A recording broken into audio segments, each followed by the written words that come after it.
Greetings everyone, welcome to English Talk. Today we will learn a new story named The Clever Kid.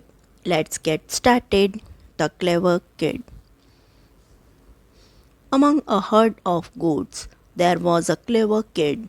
One day, while playing, the kid unconsciously entered the jungle nearby. But the moment he got aware of his surroundings, he immediately reverted back. The Clever Kid. Chatur Bachcha. Among a herd of goats, there was a clever kid. बकरियों के एक झुंड में एक चतुर बच्चा रहता था.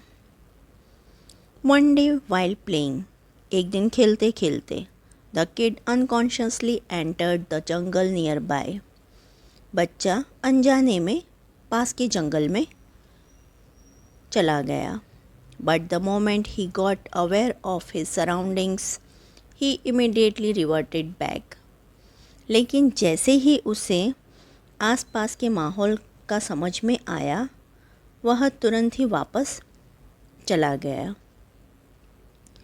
He had just reached the outskirts of the jungle when he was grabbed by a jackal.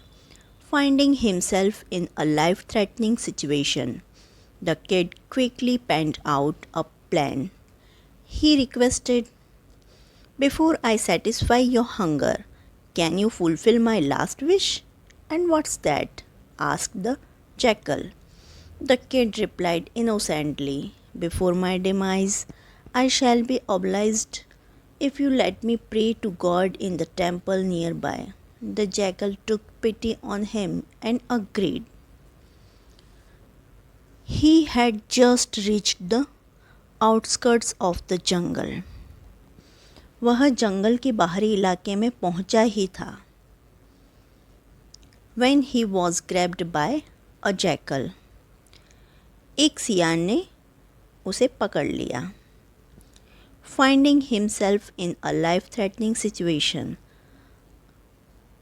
अपनी जान को खतरे में पाकर the kid quickly penned out a plan.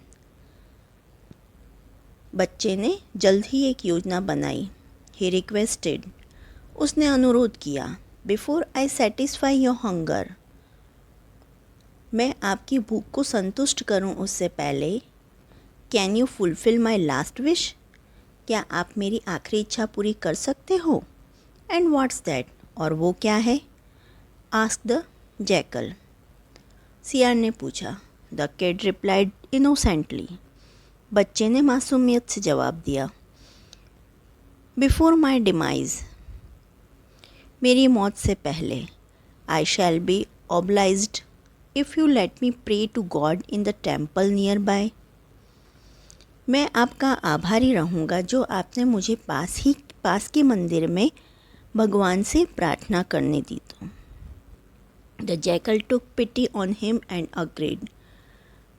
सियार को उस पर दया आ गई और वह मान गया.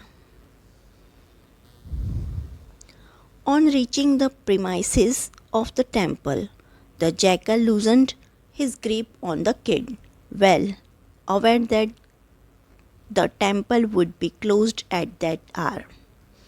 The kid quickly jumped in through a narrow window and started ringing the bell. Alarmed, the jackal rushed to stop the kid, but he was too big to make it through the window. On reaching the premises, मंदिर के परिसर में पहुंचते ही, the jackal loosened his grip on the kid. सियार ने बच्चे पर अपनी पकड़ ढीली कर दी. Well aware that the temple would be closed at that hour. यह अच्छी तरह से जानते हुए कि उस समय मंदिर बंद रहता है.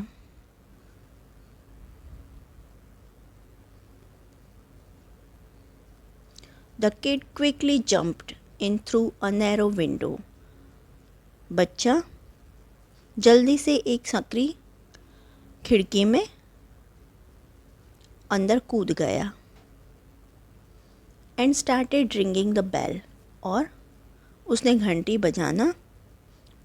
बजाने लग गया। Alarmed, the jackal rushed to stop the kid, but he was too big to make it through the window.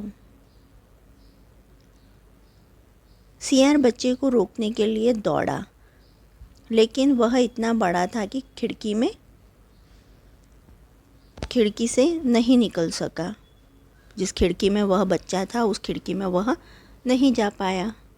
Meanwhile, hearing the sound of the bell, the villagers reached the temple. Sensing danger, the jackal took to heels. इसी बीच घंटे की आवाज़ सुनकर गांव वाले मंदिर पहुँचे तो खतरा भांपकर सियार भाग निकला। Moral of the story: if you are in danger, please use your brain. If you like this story, please like, share and subscribe. Thanks for watching.